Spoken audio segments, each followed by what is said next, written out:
Two, my first time, my SS1, the result came out. It was quite horrible. It was as a result of procrastination. Then, second semester, second term, I have to talk to myself about that procrastination and all those things. So I talk to myself that is this how I'm going to, move with this my secondary school, whatever, and then talking about being in this SS class. You guys, do better. Level up. Yeah, and from the place I came from, academically, you guys good. So you guys, you go bring your result, my father see your chemistry. So that break, I used it like nobody talks to me. I have to talk to myself. I use that, to do what to work on that chemistry. I saw my result after that time. I got to be. But work shall not still there. So that is the aspect of this procrastination in my life. Though I still have a little bit of it. That made me say something about discipline. Yeah, I'm not really good at that. Okay, that discipline of it. This happened at Mata Hospital in Afikpo, Ebonyi State. This story is going to point everyone to why I think that motivation is bullshit and perspective is something that gets us to become better human.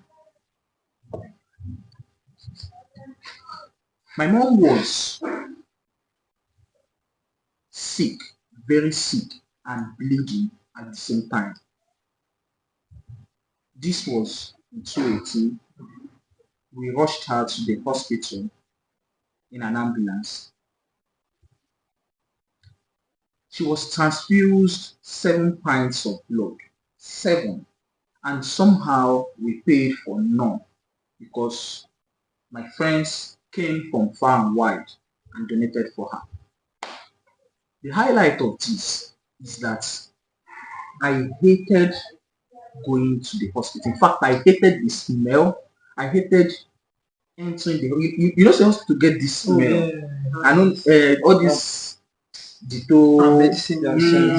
So from 2018 till now, I have consistently donated blood 3 times a year, every year from 2018 till now. And in every city I have traveled to since that time, I have visited hospitals there and I have donated blood there. This is me moving from someone who hated the hospital to becoming someone who visits the hospital for at least 3 times a year. And I don't just visit, I get involved in what goes on in the hospital. There is only one thing that changed: perspective. I had seen a new thing about the hospital. It's a place where people can go to and get their life back. I experienced it and that changed my perspective.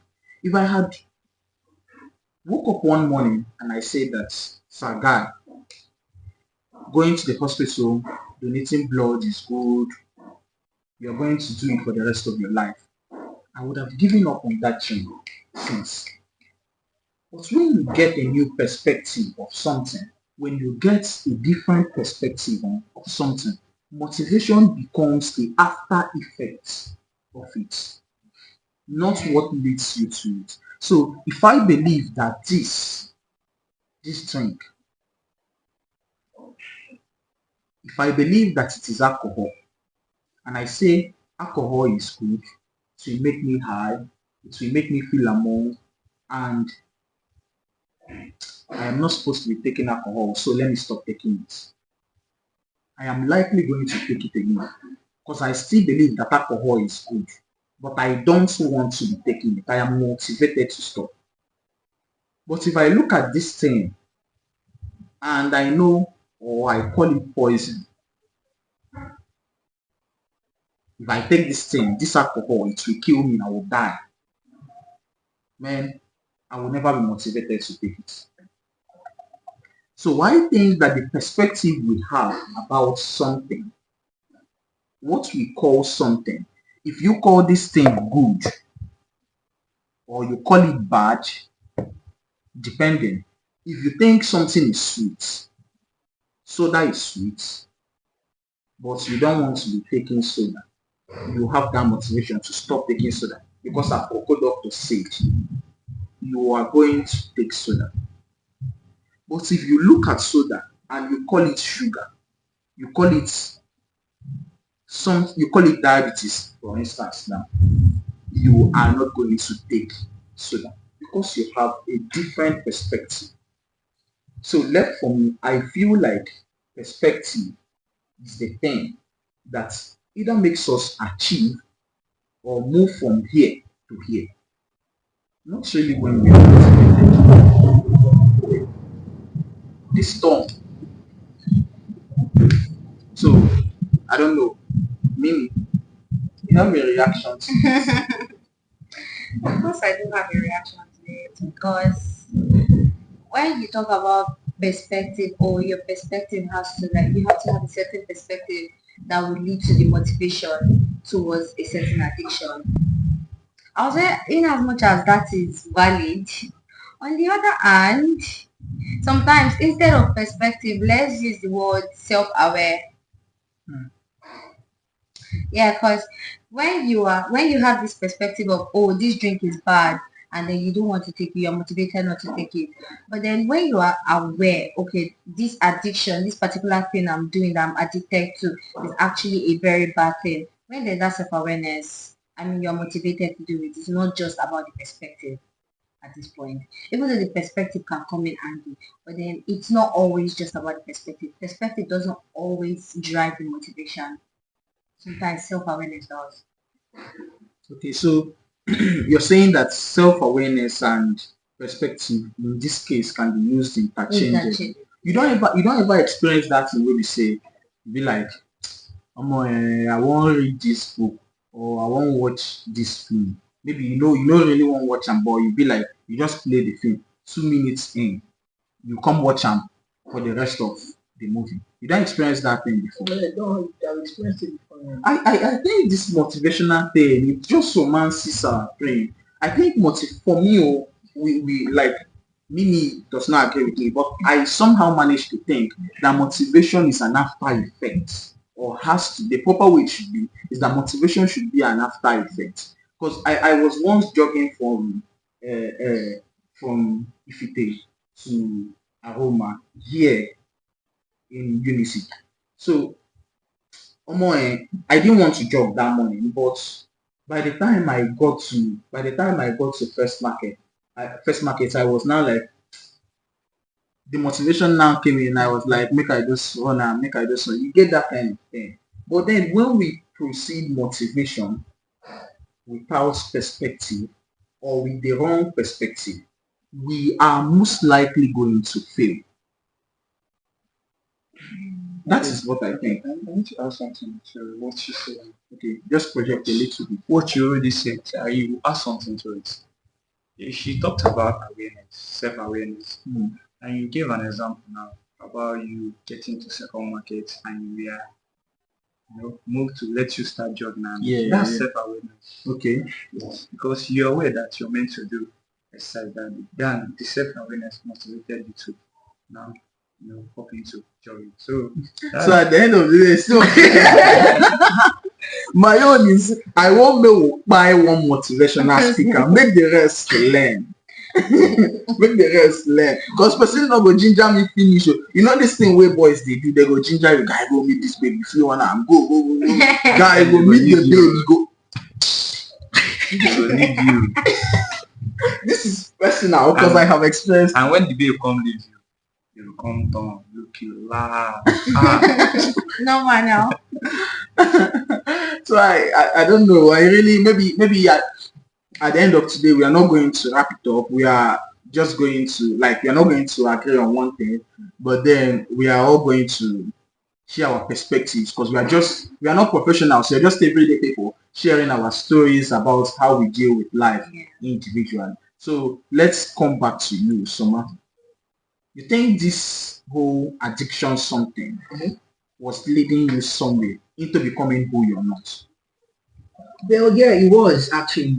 You know, at a when it started, when it began, I felt like I was going to get money from these things and do what I want to do because I had, should I say, vision or had dreams to like achieve something or do something at that time. But, needed capital, and I was really in need of this thing. So when it started, I had the plan that when I got money from this, I was going to use it to do this.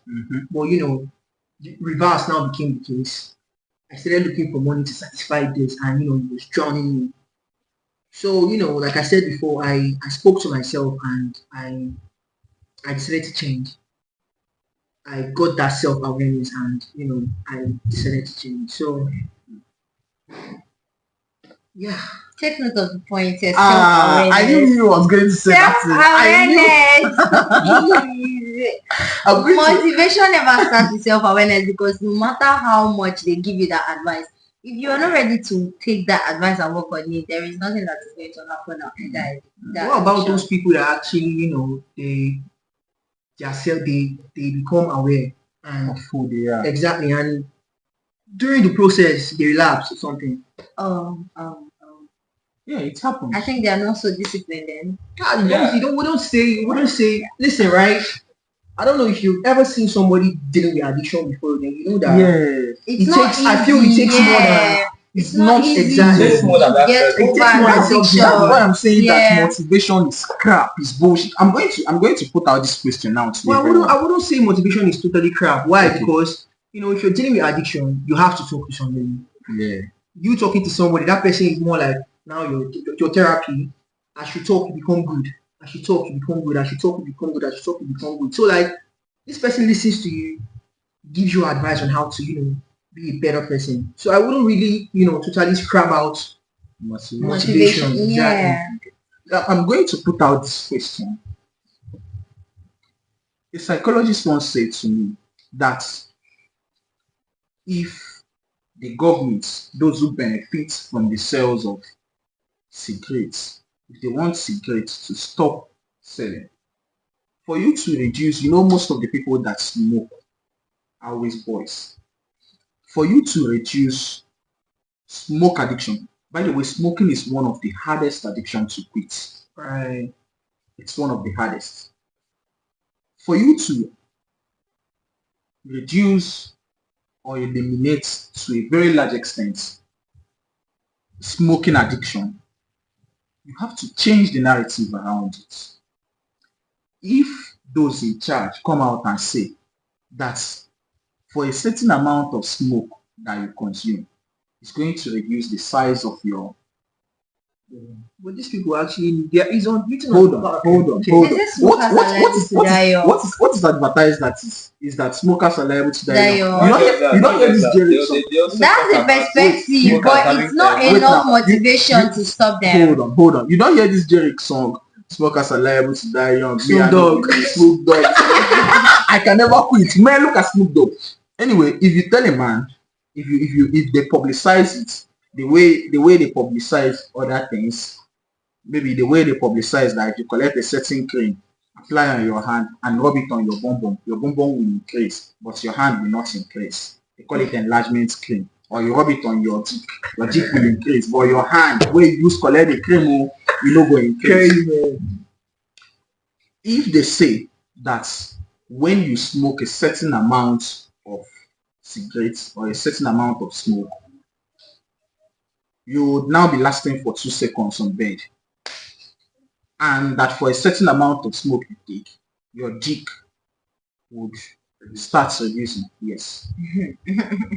Men will flee from smoking. But do we agree that is enough motivation though? I think that is a change of perspective, because now men would have to see smoke as something that is killing who I am down here. So I still believe that if I'm to scale this thing on a scale of 1 to 100, I still believe that 80% men would not listen. Ask me why. I'm a young boy, right? I see young boys outside. Like I have friends they'll tell you, you know, this Viagra that people take to like improve their, you know, when Yeah, they're yeah, having yeah, sex. yeah, yeah.